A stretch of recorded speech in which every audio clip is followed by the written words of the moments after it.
अस्सलामुअलैकुम बच्चों। तो स्टार्ट करते हैं आज का लेक्चर। तो बच्चा आज का टॉपिक बड़ा अच्छा सा है, लेकिन सबसे पहले एक तुम लोग से मैं एक्सरसाइज करवाना चाहता हूँ। वो ये है, ठीक है, मैं यहाँ पे एक ड्राइंग बना रहा हूँ, ठीक है, और तुम लोग ने कुछ सेकंड वीडियो पॉज करके सिर्फ ये जवाब देना है कि भाई ये एक मैंने बंदा बनाया हुआ है, इसकी हाइट पे कमेंट कर दो, ठीक है। तो थोड़ा सोचो क्या कमेंट करोगे, कैसे करोगे, ठीक है। और कुछ लोग का यही जवाब होगा कि वो कमेंट नहीं कर पा रहे हैं सर, मतलब समझ नहीं आ रहा कैसे कमेंट करें, क्या हाइट पे किस तरह कमेंट करें। तो अब इस एक्सरसाइज को थोड़ा सा हम वो करते हैं, चेंज करते हैं। अब मैं क्या करता हूँ, समझना मेरी बात गौर से, ठीक है। साथ में एक और डायग्राम बना लेता हूँ बंदे की, और वो कुछ इस तरह, ठीक है। अब मैं बोलता हूँ कि हाइट पे कमेंट करो। तुम लोग क्या बोलोगे, सर ये वाला बंदा लंबा है, ये वाला बंदा हाइट में छोटा है, ठीक है। तो हम क्या बोलेंगे, ये वाला लंबा, ये वाला बंदा जो हाइट में क्या है, छोटा है, ये वाला क्या है, लंबा है, ठीक है। ये टॉलर है सर, ये शॉर्टर है, ठीक है। तो बेटा तुम्हारे माइंड ने क्या किया, ठीक है, सोचना मेरी बात, ठीक है, गौर करना। मैंने तुम्हें एक स्टैंडर्ड दिया, ठीक है, और तुमने उस स्टैंडर्ड से कंपेयर करके दूसरे बंदे की हाइट कंपेयर करके मुझे बता दी। सो बेसिकली एक स्टैंडर्डाइज करना, एक वैल्यू स्टैंडर्डाइज करना बहुत ज़रूरी होता है, ठीक है, पहली बात, ठीक है, समझने के लिए। और बेसिकली जितनी भी चीज़ें तुम देखते हो कंपैरेटिवली उसमें देखते हो, ठीक है, देयर इज़ नो एब्सोल्यूट, ठीक है, वैल्यू, ठीक है। तो एक स्टैंडर्ड डिसाइड करते हो, उस स्टैंडर्ड से कंपेयर करते हो, ठीक है। और अगर जिन जिन ने जवाब दिया होगा, इस हाइट पे कमेंट किया होगा, वो अपनी हाइट से कंपेयर किया होगा, अपने आप को स्टैंडर्ड बनाया होगा तुम लोगों ने। सो एक स्टैंडर्ड होना ज़रूरी है, ठीक है। विदाउट स्टैंडर्ड बेसिकली कमेंट करना बहुत मुश्किल हो रहा है तुम्हारे लिए, तुम देख रहे हो, ठीक है। अब यही जो है ना प्रॉब्लम जो है यूनिट्स के साथ है। हमने क्या किया हुआ है, हमने उनको स्टैंडर्डाइज किया हुआ है। अब बात यह है कि 1 kg मास किसको बोलूँ, मतलब मैं तुमसे पूछता हूँ 1 kg मास कितना होता है, डिफाइन करो। मतलब तुम्हारे घर में जितनी चीज़ें वो बेसिकली उसमें से किसी भी चीज़ को उठा के तुम डिफाइन करके बताओ कि सर ये 1 kg है, एग्जैक्टली ये 1 kg है, ठीक है। तो तुम बेसिकली बहुत मुश्किल हो जाएगी तुम्हारे लिए, तुम डिसाइड नहीं कर पाओगे कि एग्जैक्टली 1 kg क्या चीज़ है, बेसिकली कितने मास को कह रहे हैं हम। तो बेटा इंटरनेशनली सुनना गौर से बात, हमने क्या किया, हमने लैब में, ठीक है, एक सिलेंडर लिया, ठीक है।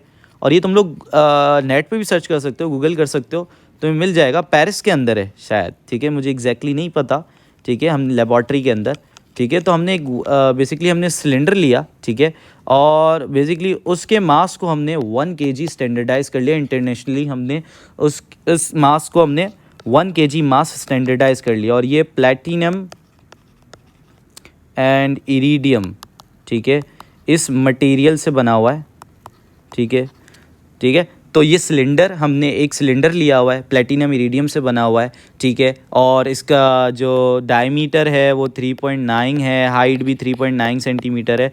और इस के मास को, ठीक है, हमने क्या स्टैंडर्डाइज कर लिया कि आज के बाद इसको हम 1 kg बोलेंगे। और अब हमने बेसिकली बाकी चीज़ों का मास भी इसी स्टैंडर्डाइज मास से डिसाइड कर लिया, ठीक है, इन किलोग्राम, ठीक है। फॉर सपोज समझ लो हमने कैसे डिसाइड किया, यहाँ पे तुम एक बंदा खड़ा कर लो, उसका मास तुम्हें पता लगाना है, ठीक है। तुमने एक बैलेंस पे रखा, और ठीक है, और तुमने क्या किया, सुनना गौर से बात, अरे बाबू, ठीक है, तुमने ये सारे जो स्टैंडर्डाइज मास थे, देखा कितने स्टैंडर्डाइज मास आ जाते हैं, ठीक है। तो इसको कॉपी करते हैं, एक आ गया, ठीक है, ठीक है, जब तक बैलेंस हो रहा है, 2 आ गए, ऐसे 3 आ गए, 3 पे बैलेंस हो गया सामने वाला बंदा। तो अब मैं क्या बोलूँगा, इस बंदे का मास क्या है, 3 kg। तो क्यों 3 kg बोला मैंने, क्योंकि मैंने एक सिलेंडर का मास स्टैंडर्डाइज किया हुआ है 1 kg। तो अब 3 सिलेंडर पे जाके ये मास बैलेंस हुआ, यानी ये बीम बैलेंस हुआ, तो तब मुझे पता चला कि इस तरफ और इस तरफ का मास इक्वल होगा। तो इस तरफ का मास मैंने कितना स्टैंडर्डाइज किया हुआ है कि अगर एक सिलेंडर का 1 kg है तो 3 का कितना होगा, 3 kg। तो इस बंदे का मास भी कितना हो गया, 3 kg। सो बेसिकली हमने मास भी स्टैंडर्डाइज किया हुआ है बच्चों, समझ आ रही है बात, ठीक है। So basically there is no absolute value, ठीक है, जो कर रहे हैं हम कंपैरेटिव उस पर कर रहे हैं, ठीक है। तो ये बात समझ में आनी चाहिए। अब बात ये है कि भाई किसी भी एटम का मास किस उसमें नापे, ठीक है, हम अपना मास तो केजी में नाप सकते हैं, बट अगर तुम एटम का मास नापने जाओगे तो बहुत छोटा है, ठीक है, बहुत स्मॉल है। और अगर तुम इस स्टैंडर्ड, ठीक है, जो हमने इंटरनेशनली डिज़ाइन किया हुआ है, इससे कंपेयर करने जाओगे तो बेटा इतना प्रिसाइज मेजरमेंट नहीं आएगी। तो आज के बाद हमने बोला कि भाई मास ऑफ एनी एटम जिस यूनिट में हम नापेंगे, जिस तरह केजी यूनिट है मास का, इस तरह एटम, किसी एटम के मास का यूनिट क्या है, एएमयू, एटॉमिक मास यूनिट, या इसको यूनिफाइड मास भी कहते हैं, यू भी लिखते हैं, ठीक है, यूं करके, ठीक है बच्चों, ये याद रखना है, ठीक है। अच्छा, हमने उसको डिफाइन किस तरह किया, हमने बोला जो 1 एटॉमिक मास यूनिट है, ठीक है, वो बेसिकली इक्वल है एक कार्बन 12 एटम के मास को जब डिवाइड बाय 12 कर दो, यानी उसके 12 हिस्से कर दो और उस 12 हिस्सों में से एक हिस्सा उठा लो, ठीक है, तो हमने उसको कहा वो 1 AMU के इक्वल है। सो 1 AMU क्या है, the mass of exactly 1/12 of an atom of carbon 12, ठीक है, जिसकी वैल्यू अप्रॉक्सीमेटली कितनी आई, 1.66 इंटू 10 की पावर -27 kg, ठीक है, इन केजीज 1 AMU इसके इक्वल है। अच्छा, अब बात यह है कि सर थोड़ा सा और हमें कुछ वो बताएं, ठीक है, तो मैं तुम लोग को सिंपल सा बता रहा हूँ, ठीक है, मैंने तुम्हें अच्छी तरह एक्सप्लेन कर दिया इसको।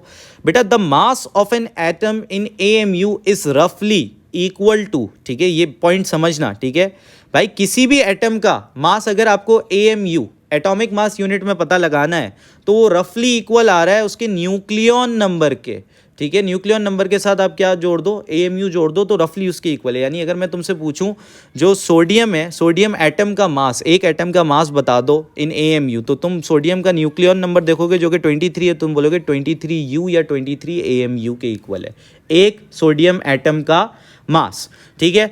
अगर मैं पूछूं कैल्शियम 40 का मास बता दो, ठीक है, कैल्शियम 40 इसलिए कह रहा हूँ, ठीक है, आई बेसिकली बताना चाह रहा हूँ कि कैल्शियम का न्यूक्लियर नंबर क्या है, 40 है, ठीक है, तो मैं कह रहा हूँ इसके एक एटम का मास बता दो, तुम क्या करोगे, उसका न्यूक्लियर नंबर लिखोगे और उसके साथ यू जोड़ दोगे, ठीक है, और बेसिकली 40U इन AMU अप्रॉक्सीमेटली अगर मास किसी भी एटम का पता लगाना है तो वो उसके न्यूक्लियन नंबर के ही इक्वल आता है, ठीक है, तो ये याद रखना है तुमने, इन AMU, ठीक है, इन नॉट इन KG, सही। अगर इन KG तुम्हें पता लगाना है तो बेटा 1 AMU मैंने किसके इक्वल बताया तुम्हें, 1.66 इंटू 10 की पावर -27, तो तुम्हें बेटा वो U की जगह वो वैल्यू रिप्लेस करनी पड़ेगी, तो इन KG आ जाएगा मास ऑफ 1 एटम, ठीक है, ये एक एटम के मास की बात हो रही है, ठीक है, ये याद रखना, ठीक है। तो आई होप मैंने इसको अच्छी तरह एक्सप्लेन कर दिया।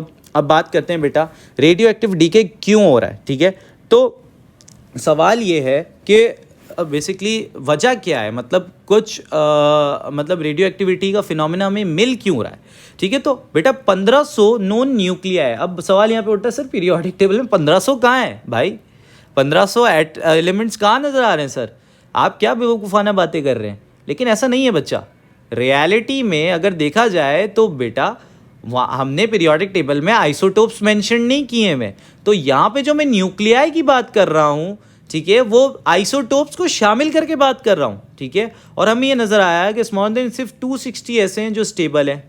तो जो अनस्टेबल न्यूक्लिया है वो बेसिकली स्टेबल न्यूक्लिया बनने के लिए कुछ रेडिएशंस इमिट कर रहे हैं, अल्फ़ा बीटा गामा, और इस इमिशन ऑफ रेडिएशन को, इस फिनोमिना को जिसमें अनस्टेबल न्यूक्लिया स्टेबल न्यूक्लिया की तरफ जा रहा है, with the emission of these alpha beta gamma radiations, इस फिनोमिना को तुम रेडियो एक्टिविटी कहते हो, ठीक है।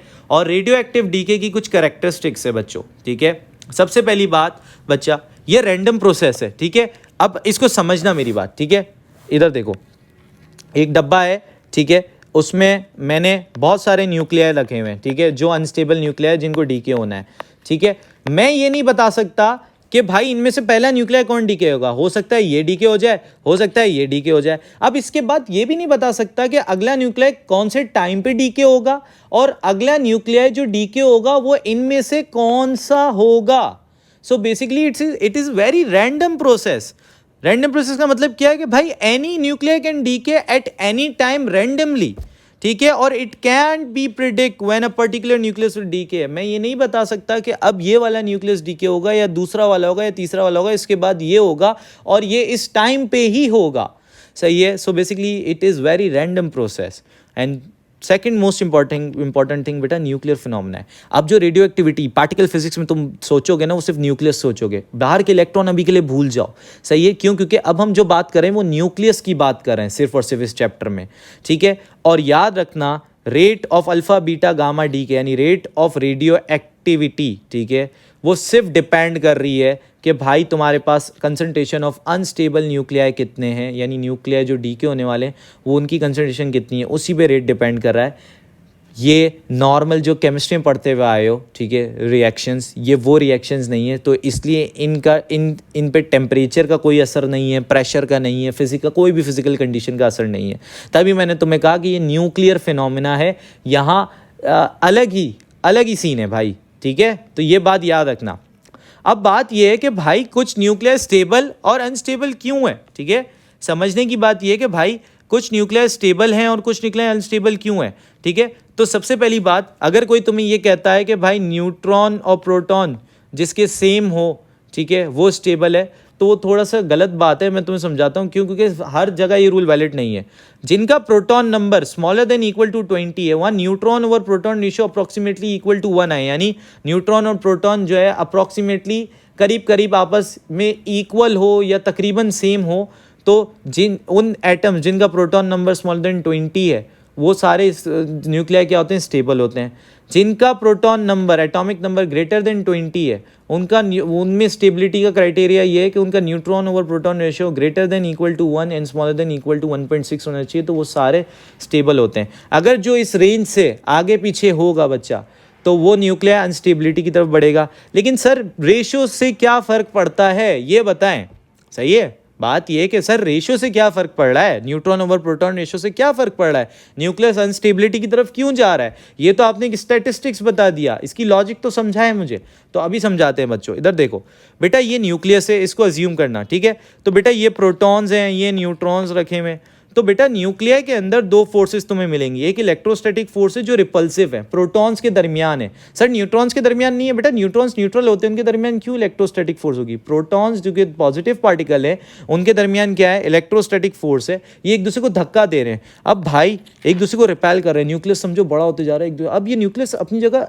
रह कैसे रहा है? तो हमें ये बात समझ में आई, there is another force which is nuclear force. ये शॉर्ट रेंज फोर्स है, जब क्योंकि ये बहुत छोटी जगह कंसंट्रेटेड होते हैं न्यूट्रॉन प्रोटॉन, तो आपस में बहुत करीब होते हैं। तभी मैं कह रहा हूँ ये वेरी शॉर्ट रेंज फोर्स है, लेकिन बहुत स्ट्रॉन्ग फोर्स है, और ये अट्रैक्टिव है और चार्ज इंडिपेंडेंट है। यानी प्रोटॉन के दरमियान ये जो अट्रैक्टिव फोर्स होगी, न्यूट्रॉन के दरमियान, ये प्रोटॉन के दरमियान, ये बेसिकली चार्ज पे डिपेंड नहीं करी, ये इक्वल होगी। सो बेसिकली क्या है, देयर इज न्यूक्लियर फोर्स जो कि अट्रैक्टिव फोर्स है, देखो अट्रैक्ट कर रहे हैं। So basically there is one repulsive force, there is another attractive force, और जब ये आपस में बैलेंस है अट्रैक्टिव एंड रिपल्सिव फोर्स, तो बेटा वो न्यूक्लियस स्टेबल है।